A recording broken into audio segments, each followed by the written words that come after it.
शुक्राना गुरुजी, लख लख शुक्राना, अनंतम अनंतम शुक्राना। गुरुजी की महिमा अपरंपार है, गुरुजी की लीला अपरंपार है। गुरुजी कब किसको कहाँ कैसे बुलाते हैं तो वही जाने।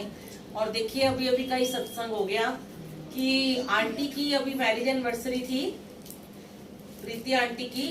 तो उस दिन हमने शिवरात्रि का अपना शिव विवाह रखा था और अचानक ही 2 दिन पहले मैंने आंटी को ऐसे ही बोल दिया संडे को कि आंटी आप ना शिव विवाह में पार्वती बन जाओ।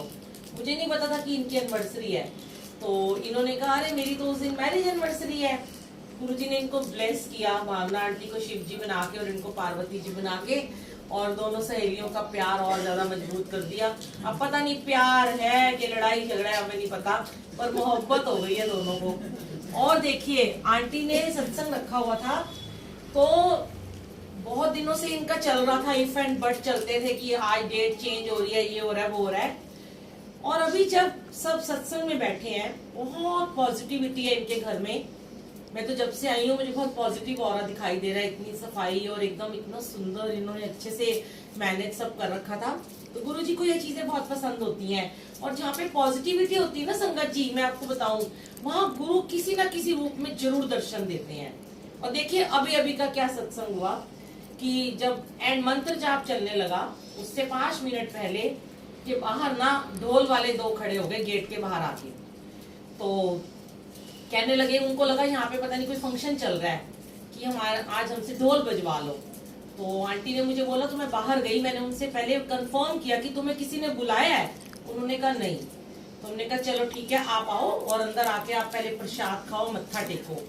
और वो मतलब इतने भाव विभोर हो रहे थे और उनको जाके गुरुजी ने, गुरुजी कहते हैं सारे बैठे हैं जमीन पे, और गुरुजी ने मुझे थॉट दिया कि इनको सोफे पे बिठाना है।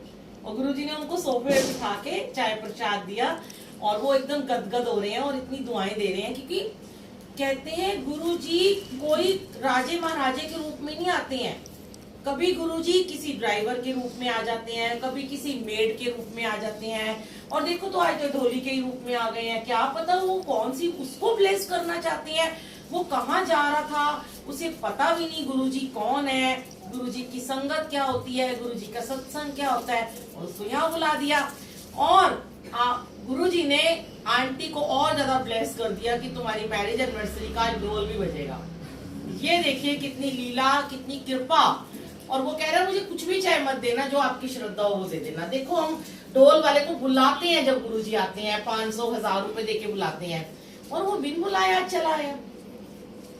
ये तो मैं कहती हूँ गुरुजी के जितने हम शुक्राने करें ना बस उतने ही कम है। उनकी लीला तो अपरंपार है।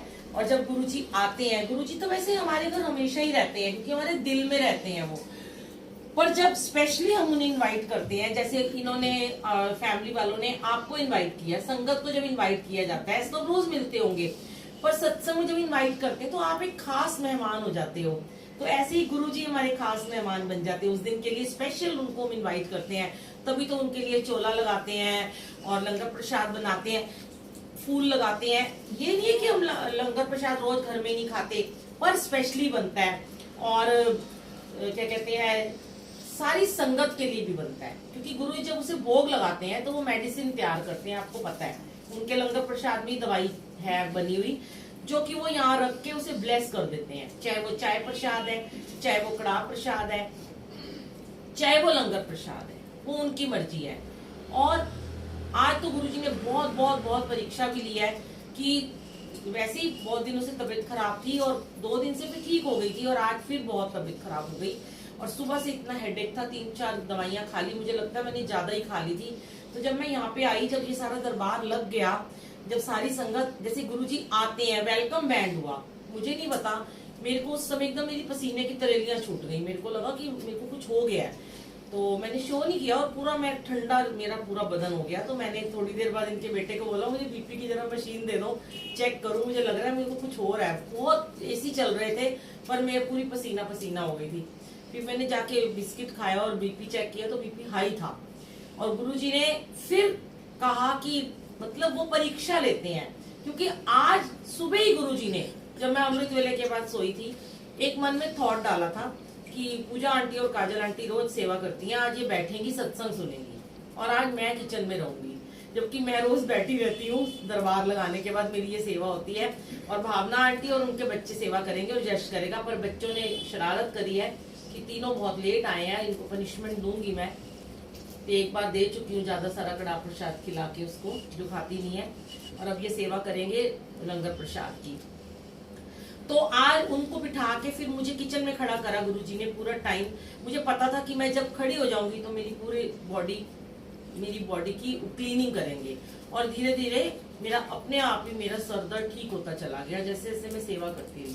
तो ये महाराज की कृपा है कि कई बार गुरुजी बिठा के कर्म कटवाते हैं, कई बार खड़े होकर कर्म कटवाते हैं। हमें उनकी लीला में, उनके बहाने में रहना चाहिए। सेवादारों के मन में एक सवाल आ जाता है, पता नहीं आज हमसे क्या गलती होगी, हमसे सेवा नहीं ले रहे, इशारे करते हैं बुला लो, ये ऐसे नहीं होता। आपको अगर गुरुजी ने आज बिठाया तो कोई कारण होगा। आपको उन्होंने कुछ सुना के, कुछ गुरबानी सुना के, कुछ वैसे आपके कष्ट काटने होंगे जो आप ढंग से नहीं सुन पाते। मेरे साथ भी ऐसे ही करते हैं। कई बारी मैं बहुत सारे नए नए शब्द डाउनलोड करती हूँ, पूरा तो नहीं मैं सुनती हूँ, लेकिन जब मैं बैठ जाती हूँ तो फिर मैं पूरा सुनती हूँ उस शब्द को। तो आज आपको भी वो शब्द गुरबानी सुना के, हो सकता है आपकी बॉडी की कोई क्लीनिंग उन्होंने करी हो, तो इफ एंड बट में मत पड़ा कीजिए। जिसको भी गुरुजी सेवा में खड़ा करते हैं वो उनकी मर्जी होती है। भावना आंटी तो सुबह से ही खड़ी है, पता नहीं उनके खड़े होकर कर्म कटवा रहे हैं, क्योंकि उनके बैक में इतने दिनों से पेन हो रहा है और वो कब से यहाँ पे आई हैं। मैं हैरान हो रही थी कि वो बैठी भी नहीं है और जिनको दर्द भी नहीं हो रहा। तो ये सारी उनकी लीला होती है, हमारे कष्ट कटते हैं। जितनी देर गुरुजी अपने दरबार में सेवा में खड़ा रखते हैं, वो कष्ट करते हैं। तो शुक्राना गुरुजी, ऐसे ही अपनी लीला रचते रहो, अपने गुणगान ऐसे ही करवाते रहो और ऐसे ही संगत को ब्लेस करते रहो, ऐसे ही सत्संग में बुलाते रहो सबको। जो भी संगत जी सत्संग में आप लोग आते हो, बहुत अच्छी संगत है आज, बहुत प्यारी संगत है, क्योंकि ये सब गुरुजी से जुड़े हुए हैं। बहुत डिसिप्लिन वाली आज संगत है, बहुत कम मुझे ऐसी संगत देखने को मिलती है।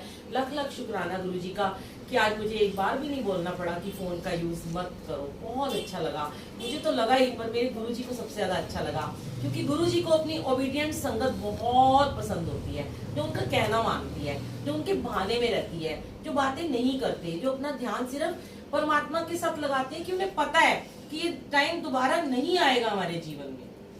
आज हमें ये घड़ियां बख्शी हैं मालिक ने, तो वो घड़ियों को ना हम अपना लें, सरेंडर कर दे उस घड़ियों में। जब अपने सरेंडर कर दे, बच्चे कितने ब्लेस हैं। देखो इनके घर के बच्चे ही कितने ब्लेस हैं कि जब से आए तब से आराम से चुपचाप बैठे। और ये बच्ची तो वैसे भी आती रहती है सत्संग में, अमृत वेला में आती है। और सबसे पहले तो गुरुजी आजकल यंगस्टर को ही ब्लेस कर रहे हैं, बच्चों को ब्लेस कर रहे हैं, क्योंकि जो पेरेंट्स इतने जुड़े हुए हैं गुरुजी से, उनकी महिमा के साथ जुड़े हैं, सत्संग में जाते हैं, अमृत वेला करते हैं, सिमरन में बैठते हैं, उनके बच्चे नेचुरली अच्छे बच्चे बनेंगे। और जिनके पेरेंट्स ही रोजाना डिस्को में जाएंगे, किटियों में जाएंगे, पब में जाएंगे, घूमेंगे, पिक्चरें देखेंगे, फालतू की बातें करेंगे, गॉसिप करेंगे, तो उनके बच्चे उसी लय में चले जाएंगे। तो कहते हैं ना कि माँ सबसे ज्यादा, माँ बाप दोनों आईना होते हैं बच्चों का, पर माँ सबसे ज्यादा आईना होती है अपने बच्चे का। तो जैसे माँ के संस्कार होते हैं वैसे ही बच्चों के बन जाते हैं। बार बार गुरुजी टाइम टू टाइम यही कहलवाते हैं कि अपने सिमरन को बढ़ाओ, अपने सत्संग को बढ़ाओ, अपनी सेवा को बढ़ाओ, सेवा में बच्चों को लगाओ। आज क्यों बार बार गुरुजी छोटे छोटे बच्चों से सेवा लेते हैं? क्योंकि उन्हें पता है उन आगे जाके वही जनरेशन जो है, ये जो छोटे छोटे बच्चे हैं 16 साल 15 साल 18 साल के, आप बिलीव करो, इस बात पे विश्वास करो, भरोसा करो कि जब आगे जाके आज से 10-15 साल में जब इनके बच्चे होंगे, हम रहे ना रहे, गारंटी है कि वो बचपन से ही सेवादार बनेंगे, क्योंकि सतयुग यही लेके आएंगे और कलयुग का खात्मा यही यंग जनरेशन करने वाली है। जो लोग कहते हैं ना कलयुग आ गया, अब कलयुग नहीं रहा, जाने वाला है, भाग जाएगा, क्योंकि सतयुग यही लेके आएंगे। और मैं तो कहती हूँ सच में इनका लख लख शुक्राना, इनके पेरेंट्स का भी, जो इनको रोज अमृत वेले में लेके आते हैं, उठाते हैं, सत्संग में लेके जाते हैं। बहुत अच्छा, डांट खाई है इन्होंने मार्केट, चलो कोई बात नहीं, बर्थडे है बच्ची का, वो इसलिए आज घूम फिर रही थी तो उसको माफ कर दिया गुरुजी ने। वो भी जरूरी था उसको शॉपिंग करना, तो गुरुजी ने करवाई है, कोई बात नहीं। उस टाइम मुझे गुस्सा किया था मैंने इसको, पर कोई बात नहीं, वो इनके बदले आज मेरे से सेवा लेनी थी ना। तो शुक्राना गुरुजी। यश बेटे का भी बहुत बहुत शुक्राना, बहुत प्यारा बच्चा है और आज पहली बार उसने अपने लिए जिंदगी जी है, तो कोई बात नहीं, गुरुजी ने उसको कहा तू भी जी ले, हर वक्त सेवा में लगा रहता है। थैंक यू सो मच गुरुजी, बच्चों को ऐसे ऐश कराते रहा करो कभी कभी ना। अभी हम गाएंगे साडे गुरु ऐश करांदे ने।